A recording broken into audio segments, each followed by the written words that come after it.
In this video, we will show you how we stop on a dime, going from 60 to 0 in about 3 seconds. We believe a rider's strongest asset is his or her skills, and the skill of engine braking is one of the top 3 skills all riders should master. The reason why is simple. Engine braking will allow us to stop in the least amount of time possible. So, if you ride, you should know how to do this, but if you don't, we will show you how. Welcome to Motorcycle is King, where riders come to learn cool things. Follow us on Instagram at Motorcycle is King because we are a one-rider nation. Let's talk about the formula needed to engine brake. Engine braking, by the way, can be performed at low speeds or high speeds, but it's absolutely needed when stopping at higher speeds. While stopping riding at low speeds, this may be done successfully using just the front brakes, but at very high speeds, you absolutely must utilize engine braking to stop. Now then, let's talk about the formula used to engine brake. So while the motorcycle is in motion, we first downshift, then secondly, we let out the clutch gradually while applying the brakes gradually at the same time. That is engine braking. And the key word here is gradually, smoothly. Never just let the clutch pop out or slam on your brakes. It's gradual. The motorcycle is moving from fast to medium to slow and then finally stop. It's gradual. And when we downshift, which gear we put the motorcycle in depends on which gear it was in at the time we started to engine brake. For instance, let's say we're riding on the freeway at about 60 miles per hour in 5th gear.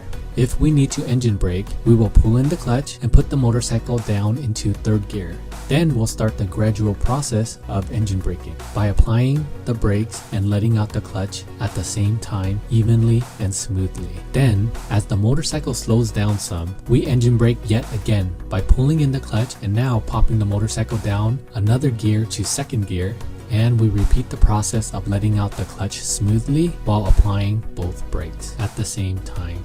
Eventually, the motorcycle will come to a complete stop. As you're engine braking, you will notice an extreme difference in stopping power. Most all riders do this. As a matter of fact, the only ones that don't are the ones that don't know how to. And you don't want to be part of that small group, the group that lacks at least one important skill called engine braking. Remember, your riding skills is all you have to offset the other elements of riding safe that's outside of your control. So practice being a more skillful rider. That's your best play. One very important factor that we must point out is when you're practicing riding and downshifting to stop, do not try practicing this during a turn. The key is to slow down using this technique before going into a turn while the road is still straight. You should always be looking ahead while riding just to make sure you're slowing down before any curves in the road or any turns. The rule of thumb is during a turn you should already be going slow and you are to accelerate out of the turn. But if you need to slow down within a turn, then you've done it too late, and that's very dangerous, so don't do it. So now, let's drive in the point one more time because it could mean the difference between saying that was a great ride or not coming home from the ride at all. So here it is again. Engine braking is performed by downshifting and gradually releasing the clutch while applying both brakes smoothly and evenly at the same time. And this should never be done while in a turn. Rather, we slow down while riding straight before entering a turn.